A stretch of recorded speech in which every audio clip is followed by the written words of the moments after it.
Ketika Daniel berdoa, datanglah sebuah firman dan malaikat Gabriel datang membantu memberi akal budi pengertian kepada Daniel ini. Hal itu juga bisa kita lakukan. Kuncinya adalah doa. Salam damai sejahtera saudara-saudaraku yang terkasih, pencinta firman Tuhan. Berjumpa kembali dengan Bible Learning with Father Joseph. Saudara-saudara, bagaimana kabar Anda hari ini? Saya berharap Anda semua dalam keadaan baik dan sehat.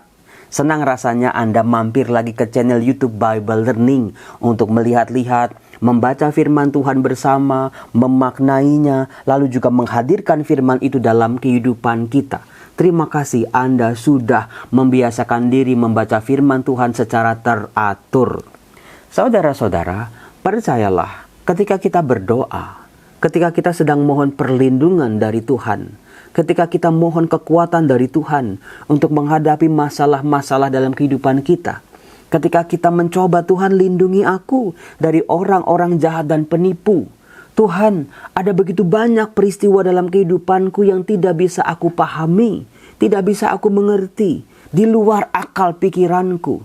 Kenapa Tuhan, kok suamiku tiba-tiba meninggal? Kenapa Tuhan di zaman susah kayak begini, anakku malah kena PHK? Kenapa Tuhan kok masalah datang silih berganti dalam kehidupanku? Kenapa Tuhan aku harus menderita sakit penyakit seperti ini? Seringkali dalam doa kita bertanya seperti itu. Percayalah saudaraku, saat kita melakukan doa-doa seperti itu, Tuhan sungguh menolong. Tuhan sungguh menguatkan. Tuhan mengirimkan utusan-utusannya untuk membantu kita memahami apa yang sedang terjadi, apa yang menjadi kehendak Tuhan dan rencana Tuhan di balik kehidupan kita. Apa yang harus kita lakukan untuk bisa pulih dan sampai pada kasih karunia Allah. Romo Yosef itu di mejanya Romo Yosef itu apa sih? Kok bagus tapi kurang begitu jelas karena ini warnanya kan silver gitu ya. Ini adalah patung dari malaikat Gabriel. Jadi kemarin saya memberi seminar di Paroki Santo Gabriel Pulau Gebang. Sebagai hadiah atau sebagai kenang-kenangan saya diberi patung ini. Ya udah saya pajang aja di sini. Saudara-saudaraku yang terkasih, dalam video ini saya akan mengangkat tema tentang malaikat, khususnya malaikat Gabriel. Apa sih itu malaikat? Apa peran dari malaikat? Bagaimana relasi malaikat dengan Allah dan juga dengan manusia?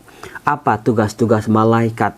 Bagaimana malaikat menuntun manusia untuk sampai pada keselamatan, untuk sampai pada kebenaran? Nah, khususnya malaikat Gabriel ini adalah malaikat yang diberi tugas oleh Allah untuk menjelaskan, untuk menerangkan peristiwa-peristiwa dalam hidup manusia yang sulit sekali untuk dipahami. Saya yakin kalau soal malaikat Gabriel Anda pasti sudah familiar dong. Ingat Romo, ketika Bunda Maria menerima kabar dari malaikat Gabriel. Apakah Anda tahu saudara-saudaraku, sebelum malaikat Gabriel ini datang menghampiri Maria, memberi kabar sukacita, ternyata sudah ada 2 peristiwa malaikat Gabriel ini diceritakan dalam kitab suci. Waduh Romo, baru tahu Romo, kirain sama Maria doang. Ternyata ada 3 tokoh yang kepada mereka malaikat Gabriel datang, diutus oleh Allah untuk memberi pesan kepada 3 tokoh ini. Tokoh yang pertama ada di Perjanjian Lama, 2 tokoh terakhir ada di Perjanjian Baru, bahkan ada di satu kitab yang sama. Mari kita simak saudara-saudara, silakan ambil kitab suci Anda, baca bareng-bareng dengan saya. Jangan lupa video ini untuk dikasih like, komen, dan juga di-share. Bagi Anda yang belum subscribe video channel YouTube ini, silakan di-subscribe dan juga nyalakan tanda loncengnya. Supaya apa? Kalau ada video-video baru, Anda langsung dapat notifikasi langsung dari YouTube-nya. Silakan buka kitab Daniel di Perjanjian Lama. Tunggu Romo, di kitab Daniel itu susah Romo, di mana sih Romo kok susah ketemu? Tenang saudara-saudara, kalau Anda menemukan urutan nabi-nabi, Yesaya, Yeremia, Yeskiel, baru di situ ada Daniel. Baru setelah Daniel ada Hosea, Yoel, Amos, Obadya, dan seterusnya. Silakan buka Daniel bab 8 dan Daniel bab 9. Dari judul-judulnya saja, ini kita bisa melihat sebuah penglihatan yang dilihat oleh Daniel. Di Daniel bab 8 saudara-saudara, Daniel melihat sebuah penglihatan yang mengerikan tentang domba jantan dan kambing jantan. Ada gambaran-gambaran yang sangat mengerikan yang membuat dia takut, membuat dia bingung. Apa maksud dari semua ini? Nah, ketika Daniel menjadi takut dan ragu, kita bisa lihat langsung loncat di ayat 13. Dikatakan begini, "Kemudian kudengar seorang kudus berbicara, dan seorang kudus lain berkata kepada yang berbicara itu, sampai berapa lama berlaku penglihatan ini? Ya ini korban sehari-hari dan kefasikan yang membinasakan, tempat kudus yang diserahkan dan bala tentara yang diinjak-injak." Maka ia menjawab, "Sampai lewat 2300 petang dan pagi. Lalu tempat kudus itu akan dipulihkan dalam keadaan yang wajar." Jadi yang dilihat oleh Daniel adalah sebuah penglihatan yang sangat mengerikan. Kehancuran, kebinasaan, peristiwa-peristiwa yang di luar pikirannya. Nah, di ayat 15 saudaraku, "Sedang aku, Daniel, melihat penglihatan itu dan berusaha memahaminya, maka tampaklah seorang berdiri di depanku yang rupanya seperti seorang laki-laki. Dan aku mendengar dari tengah sungai Ulai suara manusia yang berseru, 'Gabriel, buatlah orang itu memahami penglihatan itu.'" Jadi di sini digambarkan malaikat Gabriel, gambarannya seperti seorang laki-laki, dan malaikat Gabriel ini sedang ada dalam perutusan. Dia diutus oleh pribadi yang suaranya terdengar, "Gabriel, buatlah orang ini memahami penglihatan itu." Lalu dikatakan, "Lalu datanglah ia ke tempat aku berdiri, dan ketika ia datang, terkejutlah aku dan jatuh terlungkup." Saudara-saudara, jadi ingat ketika Bunda Maria juga terkejut begitu mendengar salam dari malaikat Gabriel, bukan? Lalu ia berkata, "Pahamilah anak manusia bahwa penglihatan itu mengenai akhir masa. Sementara ia berbicara dengan aku, jatuh pingsanlah aku tertelungkup ke tanah. Tetapi ia menyentuh aku dan membuat aku berdiri kembali." Saudara-saudara yang terkasih, tidak semua manusia bisa bertahan mendengar suara malaikat, melihat wajah malaikat. Daniel jatuh terpelungkup dan dia pingsan. Tetapi malaikat Gabriel menolong dia, menyentuh dia dan membuat dia bisa berdiri kembali. Saudara-saudara, dari sini kita bisa melihat salah satu peran dari malaikat Gabriel. Setelah itu, malaikat Gabriel memberi penjelasan demi penjelasan yang sangat rinci tentang penglihatan yang baru saja dilihat oleh Daniel. Di ayat 27, "Maka aku Daniel lelah dan jatuh sakit beberapa hari lamanya. Kemudian bangunlah aku dan melakukan pula urusan raja. Dan aku tercengang-cengang tentang penglihatan itu, tetapi tidak memahaminya." Saudara-saudara yang terkasih, Daniel meskipun sudah diberi penjelasan oleh malaikat Gabriel, dia tetap tidak mengerti. Kok sama dengan saya ya Romo ya? Masalah-masalah saya datang silih berganti, udah baca kitab suci, udah tahu si Romo, tapi tetap nggak ngerti. Yang dilakukan oleh Daniel bisa Anda lihat di Daniel bab 9, yaitu dia berdoa. Doa Daniel panjang sekali. Kemudian Anda lihat misalnya di ayat 20, bab 9 ayat 20. "Sementara aku berbicara dan berdoa dan mengaku dosaku dan dosa bangsaku, bangsa Israel, dan menyampaikan kepada Tuhan Allahku permohonan bagi gunung kudus Allahku. Sementara aku berbicara dalam doa, terbanglah dengan cepat ke arahku Gabriel." Jadi malaikat dikatakan dia terbang. Dia yang telah kulihat dalam penglihatan yang dahulu itu pada waktu persembahan korban petang hari. Lalu ia mengajari aku dan berbicara dengan aku, "Daniel, sekarang aku datang untuk memberi akal budi kepadamu untuk mengerti. Ketika engkau mulai menyampaikan permohonan, keluarlah suatu firman. Maka aku datang untuk memberitahukannya kepadamu, sebab engkau sangat dikasihi. Jadi camkanlah firman itu dan perhatikanlah penglihatan itu." Saudara-saudara, kepada Daniel, malaikat Gabriel datang sampai 2 kali, memberi peneguhan, memberi kekuatan, memberi pengertian tentang hal-hal yang sulit dimengerti oleh Daniel ini. Keren bukan saudara-saudara? Ketika Daniel berdoa, datanglah sebuah firman dan malaikat Gabriel datang membantu memberi akal budi, pengertian kepada Daniel ini. Hal itu juga bisa kita lakukan. Kuncinya adalah doa. Nah, tokoh kedua yang bisa kita lihat dalam Perjanjian Baru, bagaimana tokoh ini juga didatangi oleh malaikat Gabriel. Anda bisa lihat di Injil Lukas bab 1, yaitu Zakaria, orang tua dari Yohanes Pembaptis. Kita lihat di ayat 8. Pada suatu kali, waktu tiba giliran rombongannya, Zakaria melakukan tugas keimaman di hadapan Tuhan. Sebab ketika diundi sebagaimana lazimnya untuk menentukan imam yang bertugas, dialah yang ditunjuk untuk masuk ke dalam bait suci dan membakar ukupan di situ.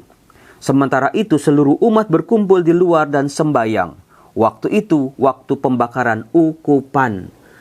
Saudara-saudara, ada yang menarik di sini. Ada yang mirip. Karena apa? Waktu malaikat Gabriel datang kepada Daniel, dikatakan di bab 9 ayat 21. Waktu itu Daniel sedang melakukan persembahan korban petang hari.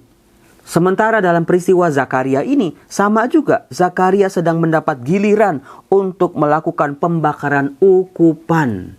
Waduh Romo, ternyata malaikat Gabriel datang ketika manusia sedang memberikan sebuah persembahan kepada Allah. Sedang melakukan persembahan yang terbaik kepada Allah. Maka tampaklah kepada Zakaria, seorang malaikat Tuhan berdiri di sebelah kanan mezbah pembakaran ukupan. Melihat hal itu, ia terkejut dan menjadi takut. Sama saudara-saudara, Daniel terkejut, Bunda Maria terkejut, Zakaria juga terkejut. Siapa sih yang gak terkejut melihat malaikat? Dikatakan ia menjadi takut. Tetapi malaikat itu berkata, "Jangan takut hai Zakaria, sebab doamu telah dikabulkan dan Elisabet istrimu akan melahirkan seorang anak laki-laki bagimu dan haruslah engkau menamai dia Yohanes." Malaikat Gabriel memberikan sebuah kabar sukacita bahwa doa-doanya Zakaria, doa-doanya Elisabet, meskipun sudah tampaknya terlambat, tetapi mendapat kemurahan dari Tuhan. Elisabet istrinya akan mengandung seorang anak laki-laki. Engkau akan bersukacita dan bergembira, bahkan banyak orang akan bersukacita atas kelahirannya itu. Sebab ia akan besar di hadapan Tuhan. Dan ia tidak akan minum anggur atau minuman keras. Dan ia akan penuh dengan Roh Kudus mulai dari rahim ibunya. Bayangin saudara-saudara, apa yang dialami, apa yang dirasakan, apa yang dipikirkan oleh Zakaria ini. Senang, tapi bingung, tapi takut, tapi ya boleh juga rasanya. Ia akan membuat banyak orang Israel berbalik kepada Tuhan Allah mereka. Dan ia akan berjalan mendahului Tuhan dalam roh dan kuasa Elia untuk membuat hati bapa-bapa berbalik kepada anak-anaknya dan hati orang-orang durhaka kepada pikiran orang-orang benar. Dan dengan demikian menyiapkan bagi Tuhan suatu umat yang layak baginya. Lalu kata Zakaria kepada malaikat itu, "Bagaimanakah aku tahu bahwa hal itu akan terjadi? Sebab aku sudah tua dan istriku sudah lanjut umurnya." Nah, di sini baru malaikat yang tadinya tidak memperkenalkan diri di ayat 19. Jawab malaikat itu kepadanya, "Akulah Gabriel yang melayani Allah dan aku telah diutus untuk berbicara dengan engkau dan untuk menyampaikan kabar baik ini kepadamu." Saudara-saudara, malaikat adalah pribadi-pribadi yang berdiri di hadapan tahta Allah. Dikatakan tadi melayani Allah. Itulah hakikat dari malaikat, siap diutus oleh Allah untuk menyampaikan, untuk melakukan karya-karya Allah. Luar biasa malaikat itu saudara-saudara. Apakah Anda pernah merasakan kehadiran malaikat dalam doa-doa Anda? Dilanjutkan di ayat 20. "Sesungguhnya engkau akan menjadi bisu dan tidak dapat berkata-kata sampai kepada hari di mana semuanya ini terjadi. Karena engkau tidak percaya akan perkataanku yang akan menyatakan kebenarannya pada waktunya." Saudara-saudara, malaikat adalah utusan Allah, pribadi-pribadi yang luar biasa, yang juga tahu bagaimana manusia percaya atau tidak percaya terhadap pesan Allah yang disampaikan oleh malaikat ini. Nah, diceritakan selanjutnya, Zakaria ini memang menjadi bisu sampai pada hari Yohanes Pembaptis dilahirkan. Di perikop selanjutnya saudara-saudara, kita bisa membaca ternyata Allah juga mengutus malaikat Gabriel kepada seorang perempuan yang bernama Maria. Di ayat 26, dalam bulan yang ke-6 Allah menyuruh malaikat Gabriel pergi ke sebuah kota di Galilea bernama Nazaret kepada seorang perawan yang bertunangan dengan seorang bernama Yusuf dari keluarga Daud. Nama perempuan itu Maria. Ketika malaikat itu masuk ke dalam rumah Maria, ia berkata, "Salam hai engkau yang dikaruniai, Tuhan menyertai engkau." Maka terkejutlah. Maria terkejut mendengar perkataan itu, lalu bertanya di dalam hatinya, "Apakah arti salam itu?" Kata malaikat itu, "Jangan takut hai Maria, sebab engkau beroleh kasih karunia di hadapan Allah. Sesungguhnya engkau akan mengandung dan akan melahirkan seorang anak laki-laki, dan hendaklah engkau menamai dia Yesus." Saudara-saudara, apakah Anda sudah peka ketika membaca kitab suci? Ada bedanya. Kalau Daniel, kalau Zakaria didatangi oleh malaikat Gabriel saat mereka melakukan sebuah persembahan di bait Allah atau di rumah ibadat, sementara Maria sedang ada di dalam rumah. Mana persembahannya, Romo? Kok Maria nggak melakukan apa-apa? Saudara-saudara, hidup Maria adalah persembahan itu sendiri bagi Allah. Persembahan terbaik bagi Allah. Keren bukan? Lalu perbedaan yang kedua adalah kalau dalam Daniel, kalau dalam Zakaria, malaikat Gabriel memperkenalkan dirinya, "Akulah Gabriel." Sementara dalam peristiwa Maria, tidak. Maria langsung mengenali siapa makhluk yang berada di hadapannya, yang sedang berbicara kepadanya. Dan Maria langsung percaya. Malaikat itu berkata di ayat 35, "Roh Kudus akan turun atasmu, dan kuasa Allah yang Maha Tinggi akan menaungi engkau. Sebab itu anak yang kau lahirkan itu akan disebut kudus anak Allah. Dan sesungguhnya Elisabet sanakmu itu, ia pun sedang mengandung seorang anak laki-laki pada hari tuanya. Dan inilah bulan yang ke-6 bagi dia, yang disebut mandul itu. Sebab bagi Allah tidak ada yang mustahil." Setelah Maria mendengar penjelasan dari malaikat itu, mencoba memahami, merenungkan dalam hatinya, dikatakan, kata Maria, "Sesungguhnya aku ini hamba Tuhan, jadilah padaku menurut perkataanmu itu." Saudara-saudaraku yang terkasih, kalau Zakaria sempat tidak percaya, Maria langsung percaya. Maka saudara-saudara, tidak heran dalam kitab suci, Bunda Maria mendapat peran yang istimewa, luar biasa sebagai ibu penebus. Saudara-saudara, kunci kalau kita mau merasakan pertolongan malaikat, bantuan malaikat yang berasal dari Allah, kuncinya tadi, berdoa. Melakukan sebuah persembahan diri kita kepada Allah. Lalu yang ketiga adalah percaya bahwa bagi Tuhan tidak ada sesuatu pun yang mustahil. Semoga Tuhan selalu melindungi dan menolong kita. Malaikat Gabriel, tolonglah anak-anakmu ini, bantulah kami untuk bisa mengerti apa yang Tuhan kehendaki bagi kami. Dalam nama Bapa dan Putra dan Roh Kudus. Amin. Salam.